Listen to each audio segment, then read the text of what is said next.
Bonsoir à toutes et à tous. Salam alaikum. Merci d'être venus. C'est nombreux. Donc, voilà. Alors, j'aimerais commencer notre intervention par ce que nous dit Ibn Arabi dans un passage, c'est sur la zakat. Il parle de la zakat, qui est le troisième pilier de l'islam. Et en évoquant ça, il nous dit, je pense qu'il le dit ailleurs, hein, il nous parle de i'tabar. Donc, il nous cite donc, il y a plusieurs versets coraniques en ce sens. Inna fi dhalika la'ibratan li ulil absar. Donc, certes, en cela, il y a ibra, une leçon, il y a quelque chose à retenir pour ceux qui ont un regard éveillé. Fa'tabiru ya ulil absar. Donc, considérer, on traduit souvent par considérer. Et lui nous dit, il prend le sens, comme toujours, Ibn Arabi, c'est un littéraliste, mais qui, à partir de la lettre, fait jaillir des niveaux de sens, je veux dire, extraordinaires, mais il part toujours de la lettre. C'est pas du tout un allégoriste. Il part vraiment, parce qu'il connaît très bien la langue arabe, et donc, voilà. Donc, Abara, c'est traverser. Comme je traverse une rivière. Donc, il nous dit, entre Zahir et le Batin, entre le sens apparent, obvi, pour parler pédantement, c'est-à-dire évident, enfin, en tous les cas apparent, extérieur, et le sens intérieur, eh bien, il faut passer le pont, comme disait un certain Georges. Voilà, donc c'est un passage. Et d'ailleurs, Ta'abir et Ru'ya est traduit par, pour les arabisants, après j'arrête avec l'arabe. Ta'abir et Ru'ya, on traduit par interprétation des rêves ou des visions. Et non, la langue arabe nous dit non, traverser. Traverse d'un gué à l'autre. Je suis sur le rivage du monde des apparences, du monde extérieur, et je traverse. Donc, je m'aventure aussi, je me mets quelque part en danger pour aller vers la rive du batin, la rive de cette intériorité, de cette ventralité, le batin. Maintenant, ça y est, on nous dit que les intestins sont le premier cerveau. Le batin, on comprend pourquoi la langue arabe a conjugué ces deux termes.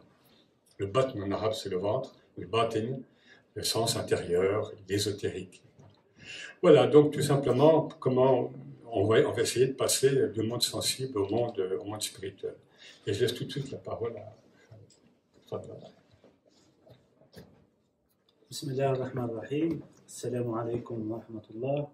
Bonjour à toutes et à tous. Je suis très heureux d'être avec vous aujourd'hui pour méditer ensemble sur le sens intérieur du jeûne, surtout que nous accueillons, Inch'Allah, dans 2-3 jours, 4 jours, le mois du Ramadan béni, sur lequel le prophète sallallahu alayhi wa sallam a dit « Law ta'lam ummati ma fi Ramadan, la tamannat law kanat sanatu kulluha Ramadan » Si seulement ma communauté savait ce qu'est Ramadan, elle aurait souhaité que toute l'année soit le mois de Ramadan. Et ce hadith donc montre clairement l'importance et tous les bienfaits que peut contenir ce mois béni, mais pas seulement. Ça met aussi en évidence et ça montre un lien subtil qu'il y a entre le Ramadan et la science. Le prophète nous dit implicitement que pour profiter pleinement du mois de Ramadan et du jeûne du mois de Ramadan, il faut avoir un certain savoir. Si la communauté savait, il faut avoir un certain savoir, une certaine connaissance. Et Dieu lui-même fait ce lien dans le Coran, dans Surat al-Baqarah, verset 184.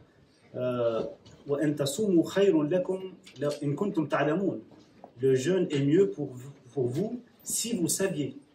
Donc il y a toujours un lien entre le savoir, la connaissance, la recherche du savoir et la prise de conscience et la réalisation des bienfaits du jeûne. Et cet appel, en fait, à la recherche du savoir et à la connaissance, bien sûr, elle revient souvent, que ce soit dans le Coran ou dans les hadiths.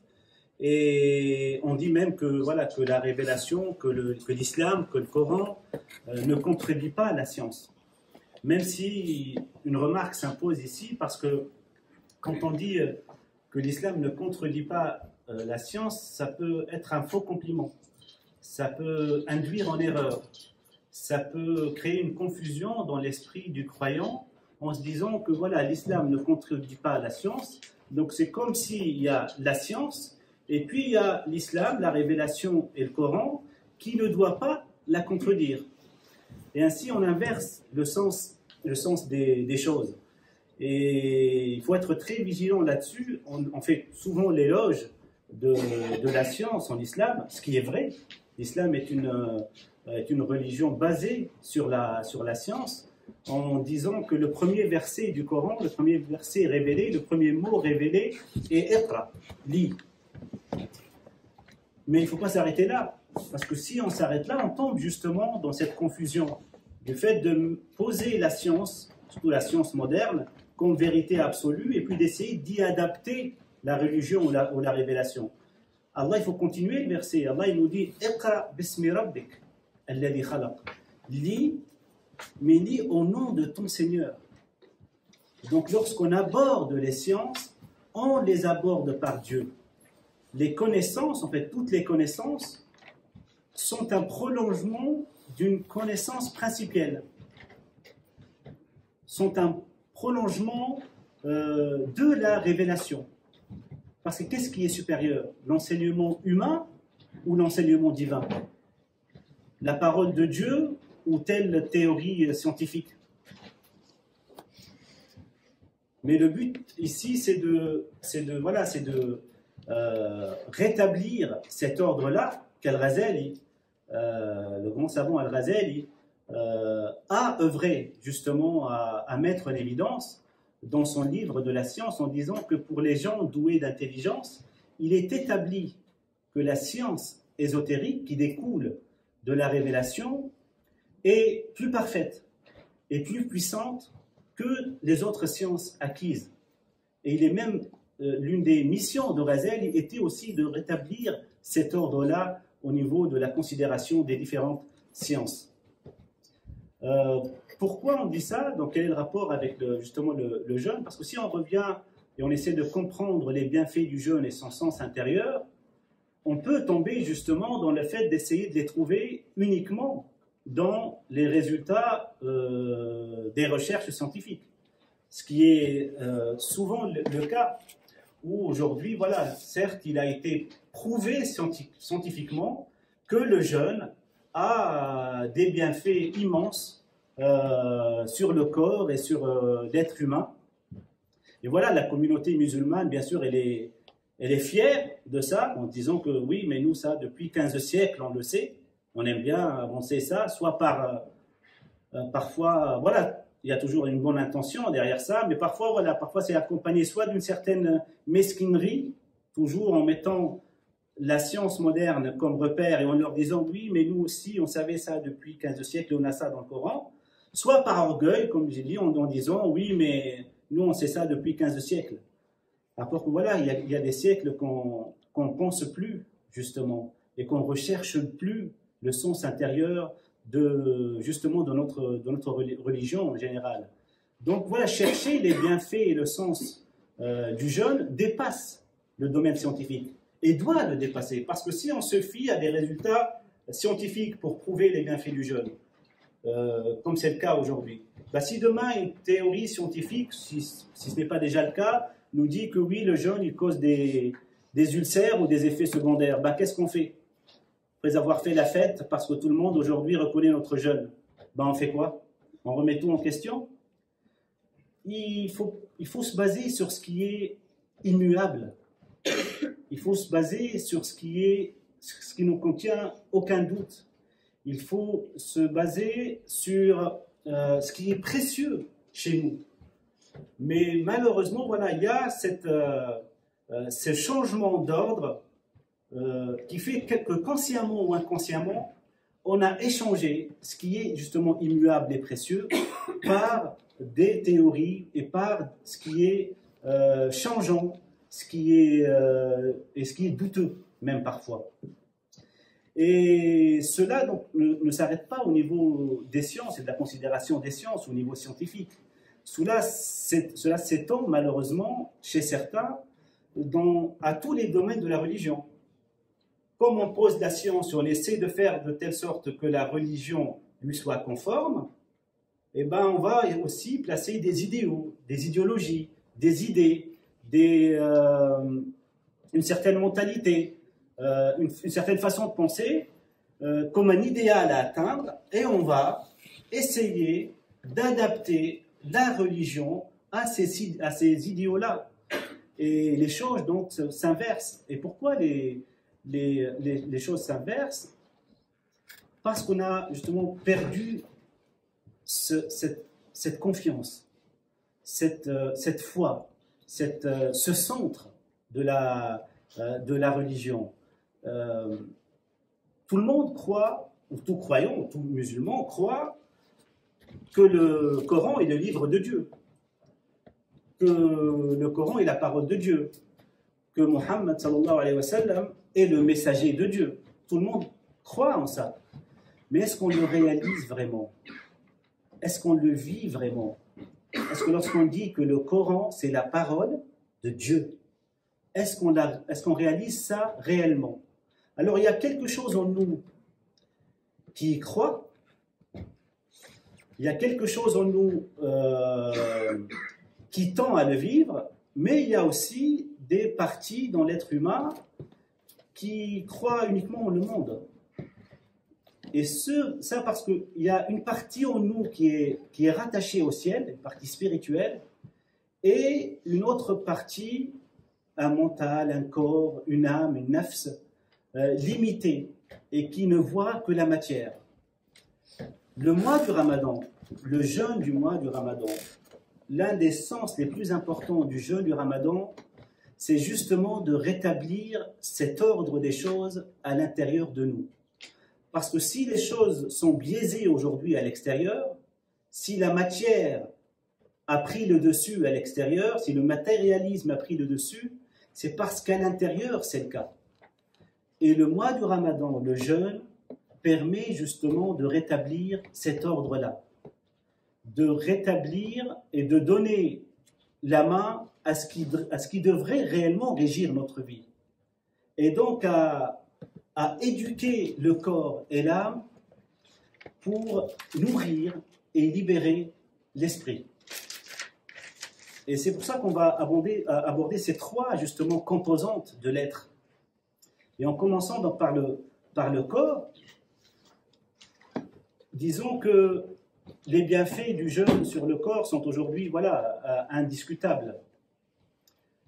Mais voilà, jeûner permet justement, le prophète sallallahu alayhi wa sallam le dit, soum tasahhu, donc jeûner nous permet d'avoir une bonne santé, donc c'est prouvé, mais notre lien avec la santé doit justement être révisé et être orienté conformément à nos croyances, justement. Parce que pourquoi on s'occupe de notre santé? On s'occupe de notre santé, voilà, pour ne pas être malade, parce que notre corps est sacré, parce que c'est un don de Dieu, pour que ce corps ne soit pas une entrave dans notre cheminement vers Dieu, au contraire, il soit une aide pour nous sur ce chemin, ce qui est déjà louable comme façon d'aborder notre relation avec notre corps, mais on oublie que la santé, c'est entre les mains de qui? Est-ce qu'elle dépend de notre façon de considérer notre corps uniquement? Elle dépend de ça, oui et non. Notre santé, elle est entre les mains de Dieu. Lorsqu'on est croyant, on croit en ça, on croit en le destin. On croit que notre subsistance, notre rizq, comme notre santé, sont entre les mains de Dieu. Dans un hadith, le prophète sallallahu alayhi wa sallam nous dit que Jibril, donc l'archange Gabriel, est venu lui dire: ô Muhammad, il y a parmi ses serviteurs celui que seule la maladie peut lui permettre d'avoir la foi. Et si je lui donne la guérison, il s'égarera, il se perdra. Il perdra sa foi. Et il y a celui qui, si je lui donne que seule, en fait, la bonne santé peut affirmer sa foi. Et si je le rends malade, il s'égarera, il perdra sa foi. Ce qui, en fait, remet en question, oui ou non, notre relation avec le corps et avec la santé. Certes, dans un niveau, on doit s'occuper de notre corps. On doit prendre en compte tous les moyens qu'Allah a mis à notre disposition dans cet univers pour s'occuper de notre corps. Ce don sacré de Dieu. Mais ça, c'est sur le plan extérieur. Sur le plan intérieur, le croyant, celui qui croit en Dieu et en son destin, et en ce que nous dit le prophète là, dans ce hadith-là, il fait tout ça, mais intérieurement, il est serein. Intérieurement, il sait que c'est pas ça qui conditionne sa santé. Ce qui conditionne, c'est pas le jeûne qui va juste lui permettre d'être en bonne ou en mauvaise santé. Oui, il va le faire, parce qu'Allah en a fait un moyen pour être en bonne santé. Mais intérieurement, il est conscient que sa santé, elle est entre les mains de Dieu. Et d'où il y a une attitude extérieure sur un plan et une attitude intérieure de paix, de sérénité sur un autre plan. Donc pour trouver le sens ou le rapport entre le corps et le mois du Ramadan et le jeûne, il faut aller plus loin, il faut aller plus en profondeur. Un autre hadith du prophète sallallahu alayhi wa sallam nous indique, nous donne des pistes pour comprendre la réalité de ce lien. Et il nous dit, sallallahu alayhi wa sallam, أن لكل شيء زكاة وزكاة الجسد الصوم. Toute chose a une aumône purificatrice. Et l'aumône purificatrice du corps, c'est le jeûne. Donc le sens du jeûne et son lien avec le corps, il a une autre dimension, une dimension spirituelle. Une dimension spirituelle liée à une réalité, à une règle spirituelle, selon laquelle l'accumulation continue, infinie, n'est pas possible.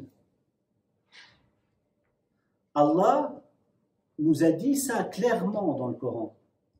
Dans la sourate 102, sourate At-Takathur, l'accumulation des richesses, il commence par nous dire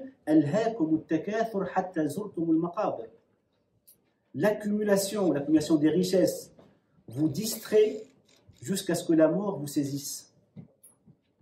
Il nous a prévenus sur cette nature qui est en nous et qui va toujours vers le plus, vers la croissance, et qui génère tous les maux qu'Allah nous montre aujourd'hui, au quotidien. La crise écologique, c'est quoi? La crise écologique, c'est le reflet justement du fait de faire de la croissance économique le seul critère pour évaluer les peuples et les nations et les pays.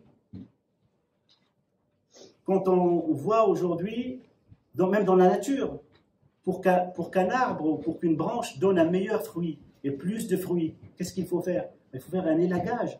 Il faut à un certain moment couper un bout. Parce que la croissance continue ne donne pas forcément plus et mieux. Et il y a toujours un moment où il faut soustraire et retrancher pour mieux donner. Et ça, on le vit même nous-mêmes, tous les jours. Chaque jour, on voit que lorsqu'on dort plus que ce qu'il faut, ça ne nous donne pas plus de repos, ça nous donne parfois moins d'énergie. Lorsqu'on mange plus que ce qu'il faut, ça ne nous donne pas plus de ressources. Au contraire, ça amoindrit parfois notre énergie et notre force. Tout ça pour dire qu'il y a un fond, des règles et des fondements spirituels, intérieurs, qui permettent justement de comprendre les rites de l'islam et le jeûne en particulier. Mais voilà, donc ce jeûne permet de réaliser que ce n'est pas forcément à l'extérieur ou en cherchant plus qu'on peut améliorer notre situation. Mais il y a un conditionnement en nous qui nous fait penser que si je ne suis pas bien, que si je ne suis pas en bon état, que si je ne suis pas heureux, que si je ne suis pas assez fort, que si je ne me sens pas bien, c'est qu'il me manque quelque chose. C'est qu'il faut que j'aille chercher quelque chose. Alors que parfois, et souvent, c'est le contraire. Pour se sentir mieux, il faut qu'on se débarrasse de quelque chose. Et le jeûne nous enseigne ça. Et ça ne s'applique pas uniquement au niveau de la nourriture, à tous les niveaux de notre vie. Parfois, on pense que si je ne vais pas bien, c'est parce que je n'ai pas encore atteint ce but. C'est parce que je n'ai pas encore obtenu telle chose. Et on oublie que c'est, pour ne pas dire toujours, que c'est souvent le contraire. Que peut-être le fait de se débarrasser de l'attachement à telle chose qui est la solution. Mais il y a un conditionnement en nous qui nous oriente toujours vers le plus, vers ce cumul de richesses et ce cumul d'objectifs et ce cumul de biens à chercher et de choses à obtenir. Et donc, il y a ce conditionnement nous renvoie en fait vers une autre dimension en nous, qui n'est pas corporelle. Parce que ces conditionnements, ça vient d'où? Leur siège, il est où? Il est justement dans ce qu'on appelle la nafs. Voilà, on peut dire ça, on appelle ça voilà, aujourd'hui l'ego, le moi, la personnalité. Et donc cette deuxième entité, après le corps, est bien sûr concernée aussi par le jeûne. Allah Azza wa Jal nous dit dans le Coran, dans la sourate Ash-Shams, وَنَفْسٍ وَمَا سَوَّاهَا فَأَلْهَمَهَا فُجُورَهَا وَتَقْوَاهَا قَدْ أَفْلَحَ مَنْ زَكَّاهَا. Par l'âme et celui qui l'a harmonieusement façonné, celui qui lui a inspiré sa part de perversité et sa part de piété, a certes réussi celui qui l'a purifié. Et ces versets nous montrent une chose importante pour justement aborder notre relation avec cette nafs. C'est qu'on n'est pas notre nafs, on n'est pas notre âme, on n'est pas notre moi, on n'est pas notre personnalité. Parce que quand Allah dit « a réussi celui qui l'a purifié », cette nafs, c'est qu'il y a quelqu'un qui purifie, il y a quelque chose de purifié qui est la nafs. Donc l'homme n'est pas sa nafs. L'homme, c'est cet être qui doit purifier cette nafs. Et donc il n'est pas cette nafs. Et c'est la première étape, en fait, dans tout cheminement spirituel. C'est la prise de distance. C'est de comprendre que cette personnalité, ce Khaled Marou, cet Éric Geoffroy, cette personne-là, avec ce nom, ce prénom, ce vécu, ces conditionnements, ces chocs émotionnels, ces traumatismes, ces expériences, ce n'est pas notre vraie nature. C'est comme le corps qui va périr, c'est quelque chose qui fait partie de nous, mais qui n'est pas à nous. C'est une monture comme le corps qu'Allah nous a accordé pour vivre et donc cheminer vers lui. Et comment? En la purifiant. Et en islam, on purifie cette nafs en premier lieu, si voilà, dans certaines formes de développement personnel, parfois c'est, comme le nom l'indique, développement personnel, c'est un enflement de ce moi qui a lieu malheureusement parfois. Dans l'islam, c'est une désidentification qu'il faut faire. Et le jeûne du mois de Ramadan est un des moyens mis à disposition du croyant pour justement l'aider à prendre ce recul par rapport à cette nafs, à comprendre que sa personnalité, ce n'est pas lui, que cette personne qu'il pense être lui est quelque chose qui fait partie de lui mais qui ne l'est pas, qui est illusoire et qui partira un jour. D'ailleurs, personnalité, comme on sait, ça vient du latin persona, qui veut dire masque. Et donc, c'est déjà illusoire. C'est déjà quelque chose qu'il faut retirer et de laquelle il ne faut pas dépendre. Et Ramadan, le jeûne, c'est ce qui permet, il aide à faire tomber justement ce masque. Comment il aide à le faire tomber? Il y a un hadith du prophète sallallahu alayhi wa sallam qui dit donc que celui qui jeûne, si jamais il y a quelqu'un qui l'insulte ou qui l'injure ou qui l'agresse, qu'est-ce qu'il fait? Il doit dire « Inni sa'im, inni sa'im » « Je jeûne, je jeûne ».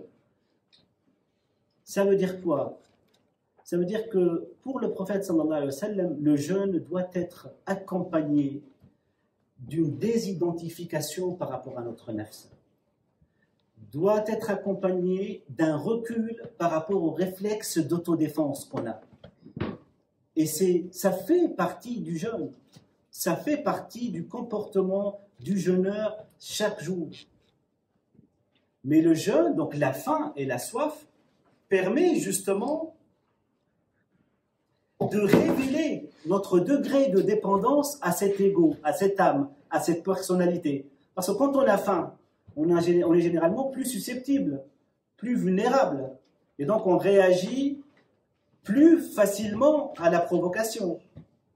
Et d'ailleurs, on le dit, hein, moi, il y a des gens qui disent, pendant le ramadan, moi, il ne faut pas me parler. Vous le savez très bien, de toute façon, pendant le ramadan, il ne faut pas me parler. Pourquoi? Donc ça réveille la maladie de la colère qui est en nous. Et donc c'est un cadre privilégié, le mois du ramadan, justement pour révéler nos défauts, qui se cachent souvent et se dissimulent derrière un pseudo-équilibre quotidien, trompeur, comme quoi tout va bien. Parce que quand est-ce qu'on peut savoir ou capter un défaut? C'est lorsqu'on est éprouvé. Assis ici, là, tous, est-ce qu'on est, par exemple, sincère dans notre démarche, dans le fait de venir ici à la conférence, que ce soit pour parler ou pour écouter? Assis ici, on est tous sincères. Il n'y a rien qui se voit. Mais c'est dans l'épreuve qu'on voit si on est vraiment sincère.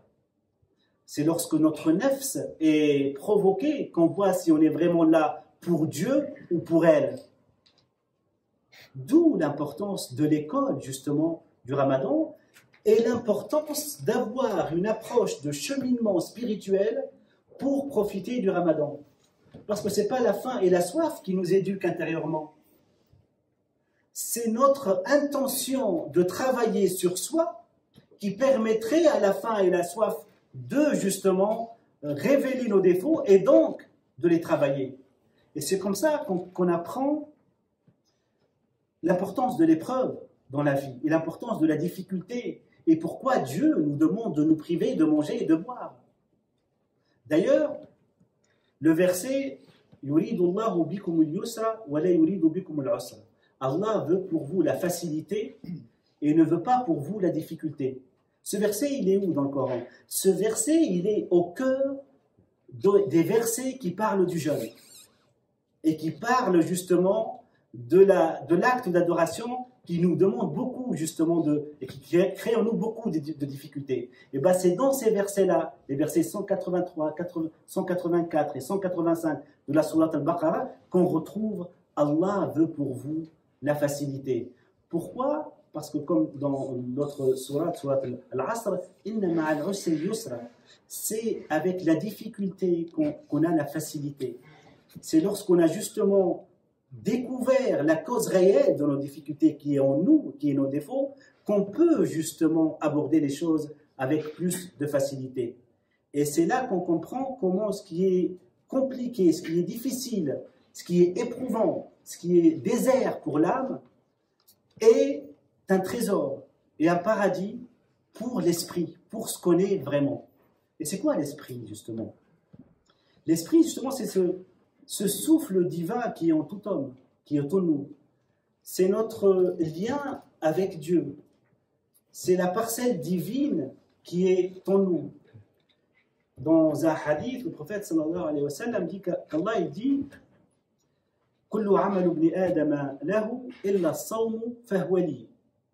Tout acte accompli par le fils d'Adam lui revient, sauf le jeûne qui m'appartient. Le jeûne, il est à moi, Allah il nous dit. Pourquoi il est à lui? Pourquoi il est à Dieu? Parce que dans le jeûne, on fait taire le corps et l'âme. On n'accomplit pas, on ne cherche pas ce qui intéresse l'âme et le corps. Et donc, qu'est-ce qui reste? Il reste cette parcelle divine qui est en nous.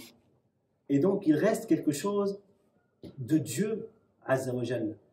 D'où tout ce qui est fait au mois du Ramadan, il est lié à Dieu, et il est pour Dieu et par Dieu. Le fait de se concentrer et de faire taire, sur Dieu et de faire taire justement le corps et l'âme nous rappelle un lien, un autre type de lien, cette fois entre le jeûne et le silence.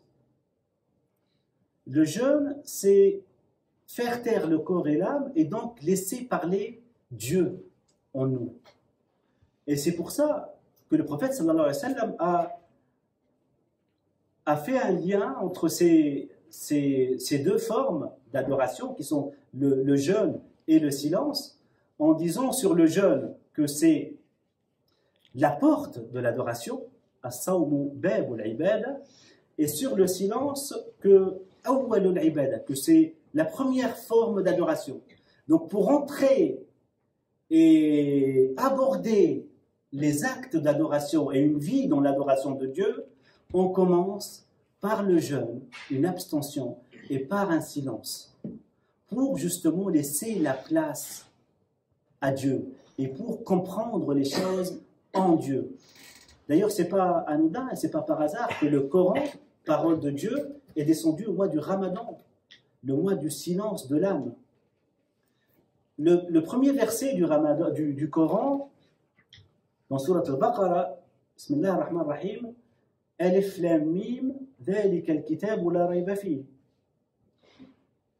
Alif Lam Mim, l'une des interprétations de ces trois lettres, on ne dit pas que c'est l'interprétation, juste seul Allah connaît l'interprétation de ces lettres, mais l'une des interprétations de ces lettres, Alif Lam Mim, Alim, c'est silence.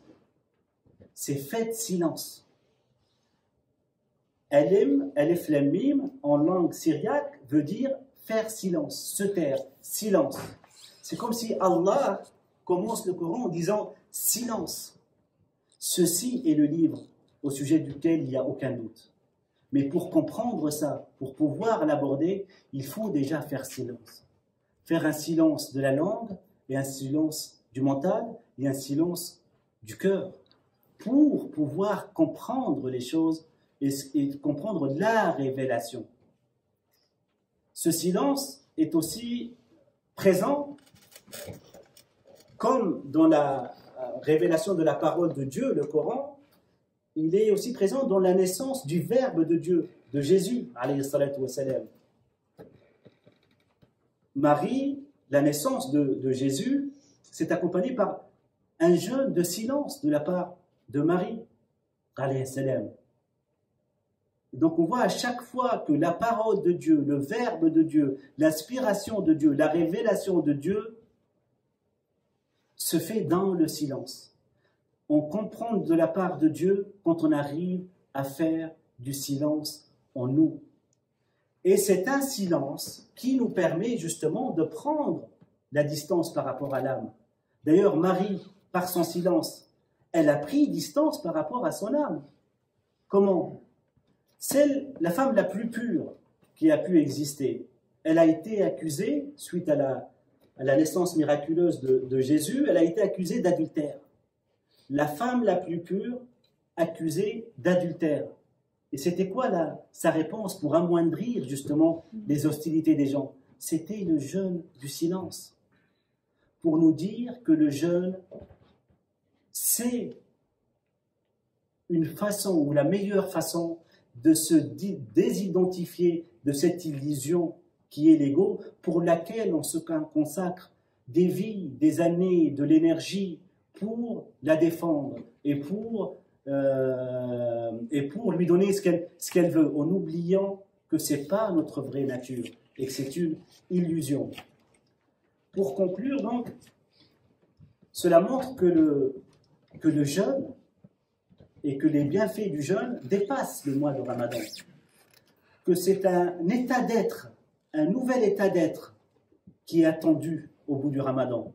Et c'est pour ça, d'ailleurs, qu'il se couronne le mois du Ramadan par l'Aïd et par le fait de mettre de nouveaux habits. Parce que le but, c'est qu'une nouvelle personne naisse après le Ramadan. Et c'est pour ça aussi que le jour de la prière de l'Aïd, on va à la mosquée par un chemin et dans la sunna, on revient par un autre. Parce que la personne qui va à la mosquée le jour de l'Aïd n'est pas la même que celle qui retourne de cette mosquée. Parce que c'est un chemin, le mois du Ramadan, de transformation intérieure. Et c'est une transformation qui doit être permanente.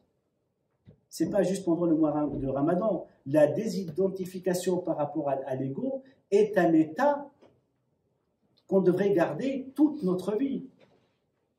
Mais se désidentifier par rapport à l'ego et vivre par Dieu doit se faire par Dieu.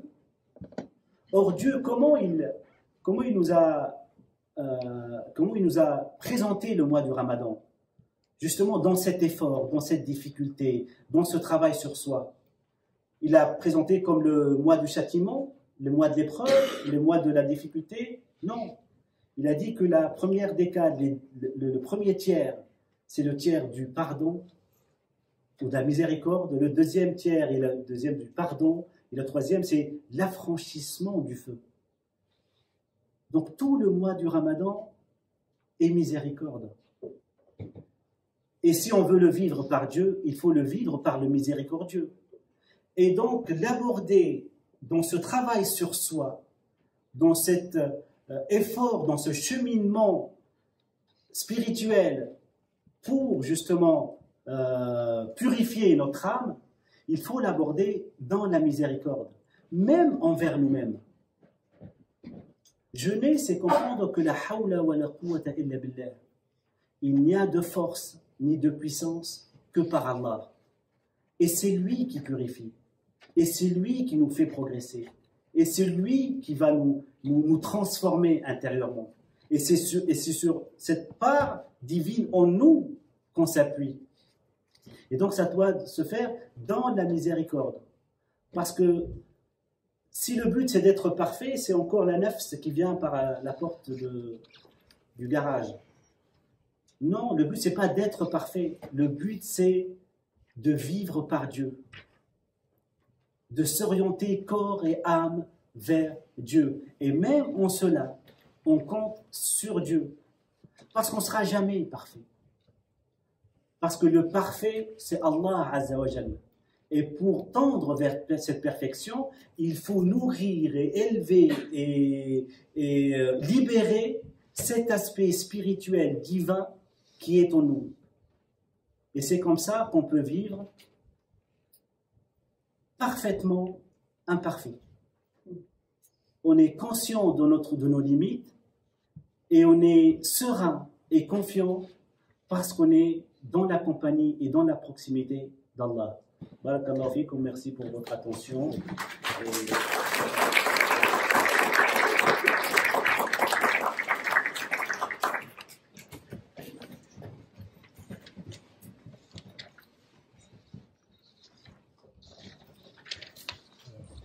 Nous sommes très complémentaires.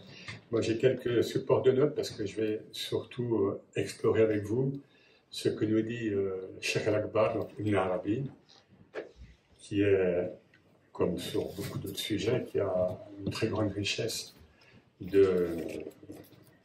d'approfondissement, de perspective sur le jeûne.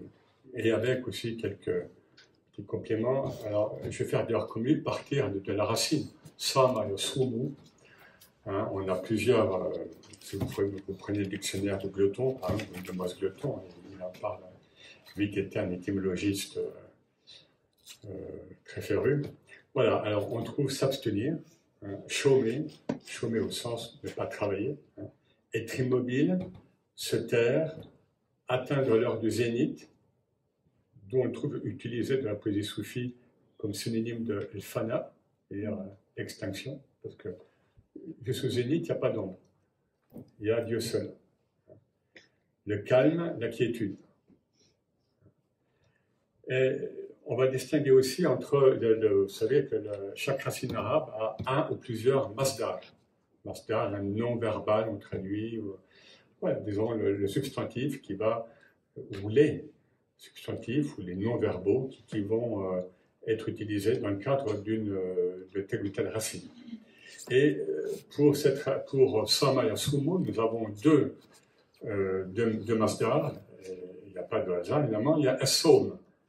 As-Sawm qui est plus fondamental, qui est plus absolu que As-Siyam. As-Siyam, dans le Coran, dans la sourate Al-Baqarah, qui institue le jeûne en tant que rituel, disons, obligatoire, on va dire, c'est le terme As-Siyam.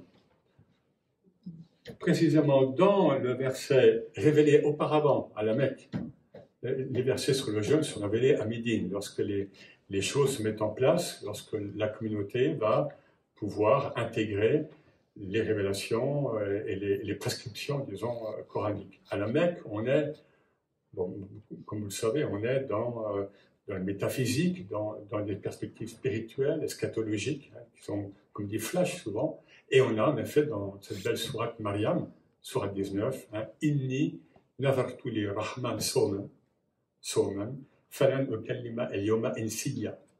Voilà. Donc, c'est Jésus qui fait parler sa mère, Jésus qui est dans le berceau. Donc, j'ai voué au tout miséricordieux un psaume, et je ne parlerai aujourd'hui, al-yawm dans le Coran, c'est aujourd'hui, mais c'est pas. C'est beaucoup plus vaste que ça. Je ne parlerai à aucun humain, ins. Voilà. Donc, et des commentateurs me disent, c'est pas une Arabie, c'est révélé à la Mecque, donc c'est plus primordial, c'est plus principiel que ce qui va être révélé comme rituel, comme un des piliers de l'islam, Siyam. Donc, on a déjà cette très forte présence du silence. Et dans le soufisme, il y a une science qui s'appelle Ilm al-Samt, la science du silence. Alors, ce qui donne, pour Ibn Arabi, ce qui donne au jeûne son caractère divin, c'est que ce n'est pas un acte en soi. Ibn Arabi nous dit que c'est un tark, c'est un laisser, c'est un abandon, c'est un soustraire. Des choses qu'un cher me disait une fois, soustrayer. Ce n'est pas un acte en soi. Pour la salat, il faut avoir les ablutions, soit par l'eau, soit par les arales, et puis des conditions. Je ne peux pas prier une prière après la terrasse, etc. Pour la zakat, il faut que je sache si je suis riche ou pauvre, etc. C'est annuel, il y a des clauses. Pour le hajj, c'est pareil, je ne peux pas faire le hajj hors du mois, donc de Dhul Hijjah, etc. Et à cet égard, d'ailleurs, le jeûne ressemble au premier pilier qui est la shahada et qui est dans l'être. C'est pas l'avoir, la shahada.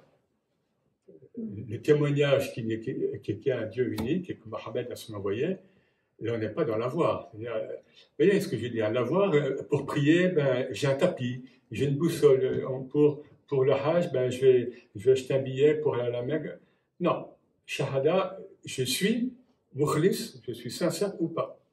Et comme tu dis, qui parmi nous est sincère, qui a la foi, qui a le yaqin, qui a la vision certaine, qui Allah wa'ala. Donc c'est une abstention d'acte. Tark, la amal, c'est pas un acte. Or, donc, Ibn Arabi nous parle en termes scientifiques, bon, je ne vais pas donner le terme d'arabe, enfin, juste un, c'est salbi. Alors, négatif. C'est au niveau théologique, au niveau métaphysique. C'est la profession de foi. La ilaha illallah. Pas deux. Il faut toujours revenir à cela. La profession de foi en islam n'est pas j'adhère à. Non, ashhadu avant. Mais shahada, c'est le témoignage. Alors, qu'est-ce que j'en vois? Qu'est-ce que j'en témoigne? Donc, c'est un état d'être. C'est un état de transparence à l'être divin qui laisse la place au divin. La ilaha illallah. Donc, une Arabi nous dit tark wala amal, c'est laisser. C'est un abandon. C'est un abandon. Alors, moi, je pose la question, je lui pose la question au Charles Akbar, alors, qu'en est-il du tark et tark? C'est-à-dire laisser ce qui nous prescrit, c'est-à-dire délaisser l'acte, c'est-à-dire quand on ne peut pas jeûner, quand une femme ne peut pas jeûner, ou quand un homme ne peut pas jeûner pour d'autres raisons. Qu'en est-il? Et est-ce que ce n'est pas là l'épreuve? Moi, que je ne peux pas jeûner, par exemple, pour moi, c'est une épreuve bien pire que le fait d'avoir faim, soif, etc. Parce qu'il y a un hal, le siyam, il y a un état spirituel du jeûne, et il y a une sorte de drogue aussi. Ça peut être une drogue. S'il faut que je jeûne pour ressentir Dieu, ce que je veux dire, c'est pas ce que je dis toujours. Si je ressens la présence uniquement quand je suis dans une mosquée, une zawiya ou entre nous, et si je ne la sens pas dans le métro à minuit avec des gens qui sont bourrés, eh bien c'est que la présence, elle n'est pas là. Et si je ressens Dieu que quand je jeûne, tac et tac. Alors, mais je pose la question. Je pose la question. Et l'épreuve, elle est souvent plus là. Et je pense que les femmes pourront témoigner. Surtout qu'une femme commence le mois du Ramadan et hop, elle doit arrêter là alors qu'elle est dans un rythme de jeûne et puis elle doit arrêter une semaine. Etc. Alors, donc, Ibn Arabi dit que le jeûne a un caractère divin et bien sûr en référence au verset 42-11 dans ce passage, Laysa kamithlihi shay, qu'on va traduire de manière simplifié, il n'y a rien de semblable à lui, ou il n'y a rien de pareil à sa semblance. Mais enfin, il n'y a rien de semblable à lui, pour faire plus simple. Or, un hadith vient confirmer ce caractère d'insemblabilité donc du jeûne. Quelqu'un demande, exceptionnel donc du jeûne, quelqu'un demande au prophète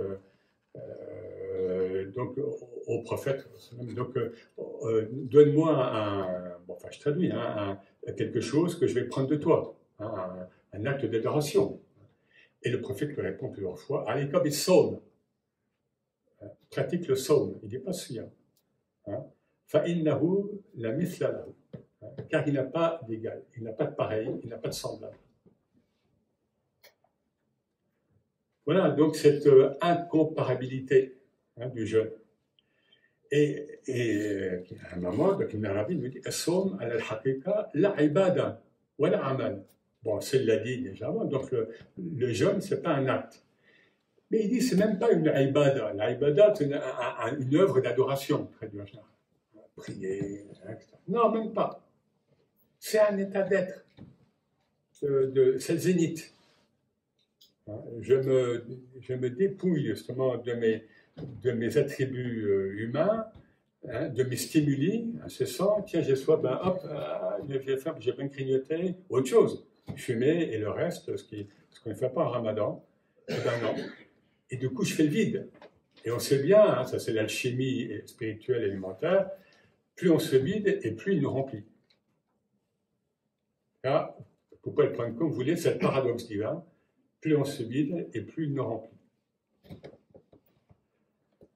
Alors, je reprends bien sûr le Hadith Qudsi, donc tout le monde connaît, enfin je propose ça, donc ce n'est pas le Coran, c'est Dieu qui parle, et en général, c'est une parole de proximité, d'intimité.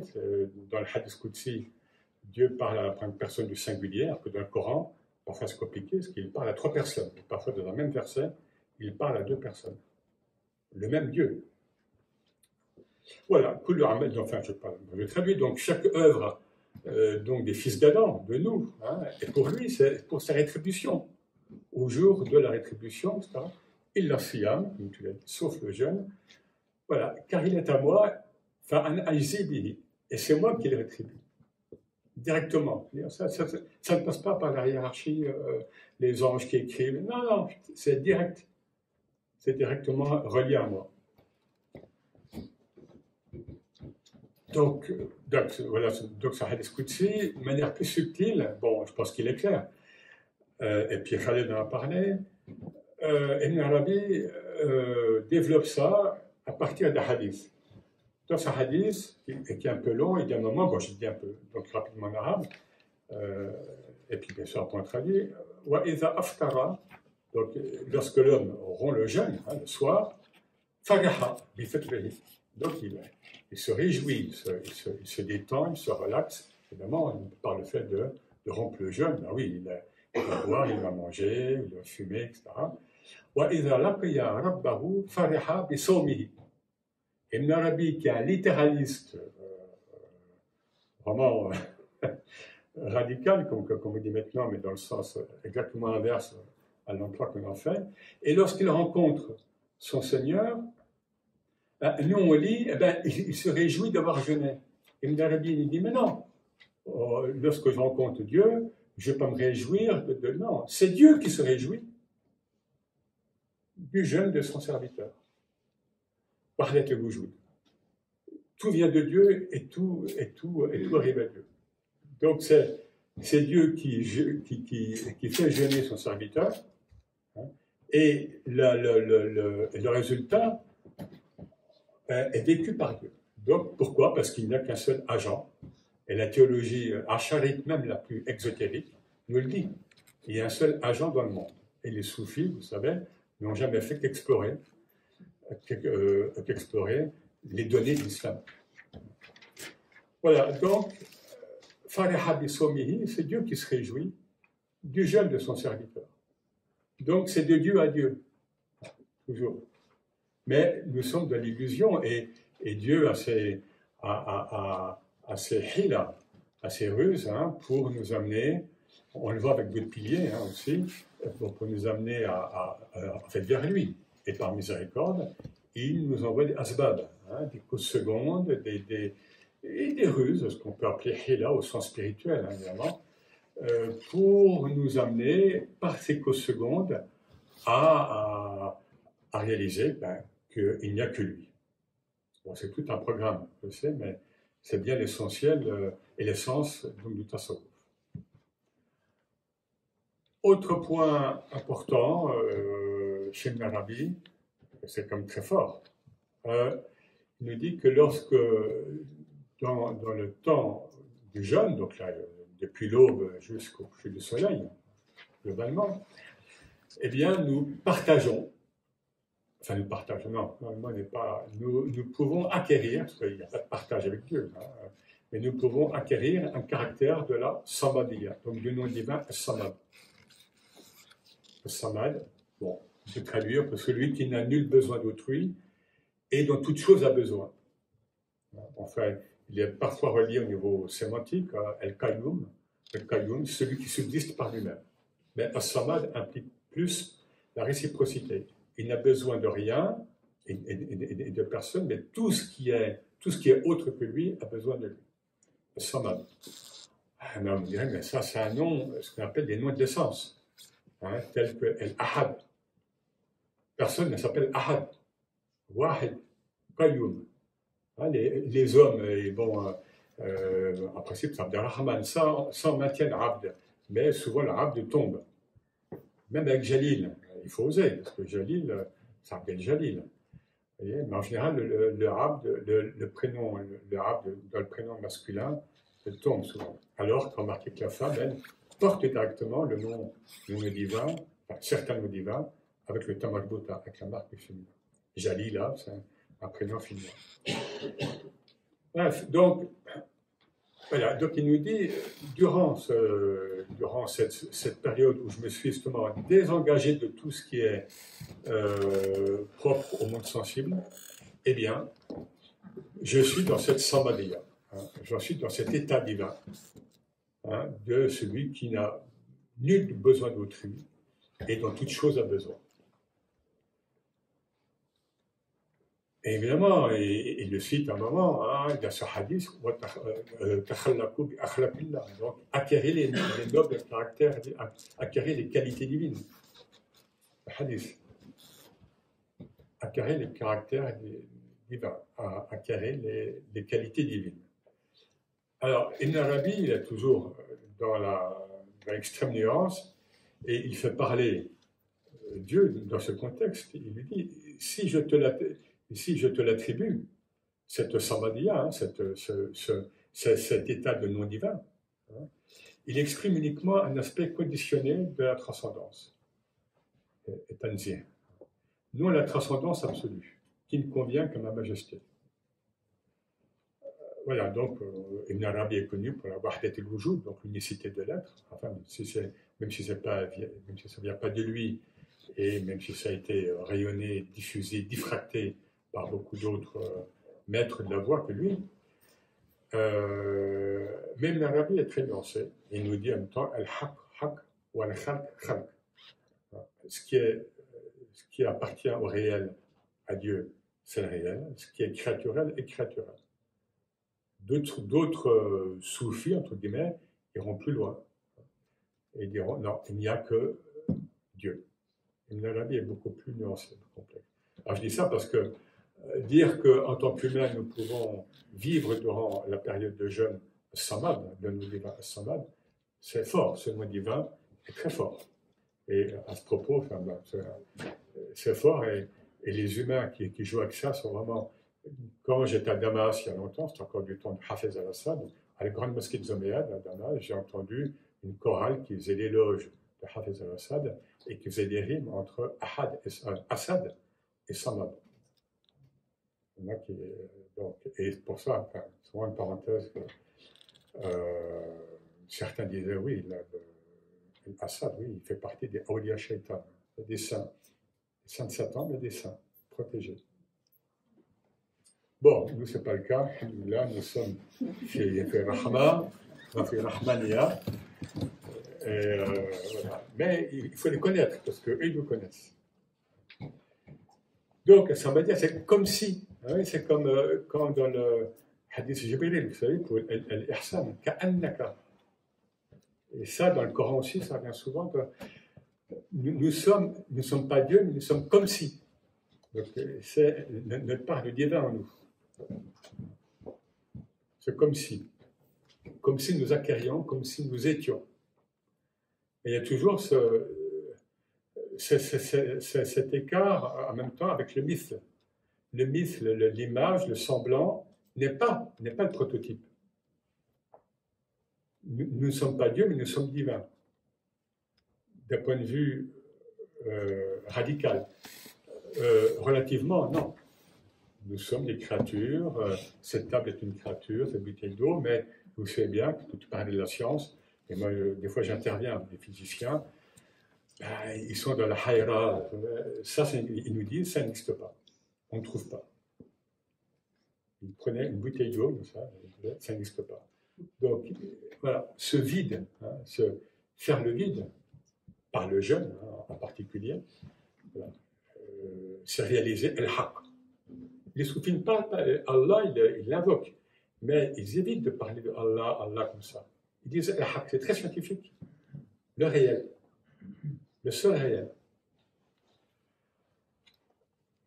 Encore un point, et puis on laissera un temps d'échange. Ramadan. Ramadan, c'est pour Ibn Arabi, et il cite là un hadith, il ne faut pas assimiler Ramadan et le jeûne. Ramadan, c'est un nom divin. Et il cite le hadith, La taqulu Ramadan, fa inna Ramadan ismin asma'illah ta'ala. C'est un nom divin. Et c'est pour ça que dans ce passage donc, de Surat al-Baqarah, شهر رمضان الذي أنزل فيه القرآن هدى للناس إلى آخر الآية. شهر رمضان. Ibn Arabi lui a dit le mois de Ramadan.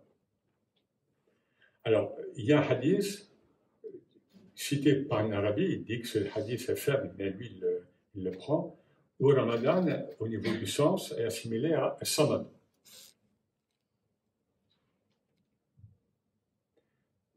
sinon hein, parce qu'il y a toujours plusieurs pistes ouvertes, Ramadan en arabe, c'est brûler, consumer. Alors on peut dire, consommer nos miasmes, nos péchés sont des piétistes, nos miasmes, nos miasmes égotiques. Hein, et le jeûne, bien vécu, nous épure. Mal vécu, comme tu l'as dit, hein, et le prophète le disait, certains jeûneurs n'auront au bout du jeûne que le fait d'avoir une soif et faim. Pourquoi? Parce que le jeûne, c'est révélateur, comme la shahada. Et au niveau du corps, hein, c'est vraiment un révélateur. Hein, et soit ça s'enclenche bien, et ça va, et on peut jeûner, et là ça devient un plaisir paradoxal, soit ça ne s'enclenche pas, au mal, et vous voyez ce que je veux dire. C'est un révélateur, comme le voyage, comme beaucoup de choses dans la vie. Alors, du coup, ce qu'il faut dire aussi, j'en ai parlé, chez les anciens Arabes, Ramadan, c'était le mois, avant que l'islam n'arrive, c'était le mois de la retraite. La retraite spirituelle. Certains Arabes, qui avaient encore une conscience spirituelle et puis monothéiste, jeûnaient, et c'est ce qui explique que le prophète est devenu, a quitté, est mort à Mohammed ibn Abdullah, un arabe du 7e siècle. Il est mort à ça, et il est né en tant que Mohammed Rasulullah en Ramadan. Et donc, parce que c'était un temps de retraite chez les Arabes, et chez lui, a fortiori. Et bon, déjà, l'époque de la première révélation approchait, et donc il le dit. Plus ça s'approchait, plus il avait besoin d'aller en retraite, et c'était donc la fin du mois de Ramadan. Alors, question aussi que je pose, et certains peuvent en témoigner, je pense. Qu'on ne peut pas jeûner, un Ramadan en soi développe un état spécial. Alors vous me direz oui ou non, chez vous. Moi, je sais que quand je ne peux pas jeûner, je suis en état de... Comme si je jeûnais. Oui, bon, on peut dire comme ça. Voilà. Donc, il y a un état spécial. Ça veut dire que pour certains, Ramadan plus le jeûne, ça fait puissance 2. C'est ce que je veux dire. Parce qu'il y a l'état de Ramadan. Je ne sais pas si certains le vivent, mais moi, je le vois. Enfin, bon, pour moi, c'est très, très présent. Que vous jeûniez ou pas. Voilà. Je crois que c'est un peu... Alors, juste pour reprendre sur ce hadith Qudsi, donc tous les actes d'adoration, donc des fils d'Adam, le bénéfice leur en revient, sauf le jeûne, etc. Il y a en effet, il y a on peut dire à cet égard que le jeûne est supérieur même à la prière, et pourtant, salat mi'raj al-mu'min, la prière et l'ascension céleste du croyant, parce qu'il y a ce hadith où le prophète fait parler, il y a ce hadith Qudsi, oui, hein, j'ai partagé la prière entre moi, parce qu'en arabe on commence toujours par moi, évidemment, a fortiori quand c'est le mois divin, entre moi et mon serviteur. De la première partie, c'est le divin qui parle, et puis après, Iyyak al-abdu wa iyyak al-nasta'in, c'est l'humain. Dans les jeunes, il n'y a pas de partage. Tout vient de lui, tout est vécu en lui et par lui, sinon c'est mal vécu et c'est l'horreur. Et tout revient à lui. Et que je dis c'est l'horreur, la pensée aux gens qui vivent la nuit pour plus dormir la journée, pour éviter de sentir, d'être conscient qu'il est jeune, ou bien qu'il va regarder des films bidons pour oublier qu'il est jeune. Là, c'est l'inversion. Et quelle inversion? Alors, ne jeûnez pas. Et c'est ça, ne jeûnez pas. Vous inversez complètement l'état de conscience induit par ce qu'on vient de dire, par le fait que c'est un état divin. Alors, gardez votre dualité. Hein, non, je ne gêne pas parce que bon, comme certains, même des gens distingués ont dit, je ne vais pas le nommer. Oh, moi, je ne gêne pas parce que Non, non, il n'y a pas d'enseignement spirituel en islam bien sur le jeûne. Ah bon. Mais d'autres vont dire simplement, non, c'est culturel, une pression familiale. Eh bien, ne jeûne pas, sois honnête. Ne jeûne pas, puis tu verras. Tu verras, tu sois sincère.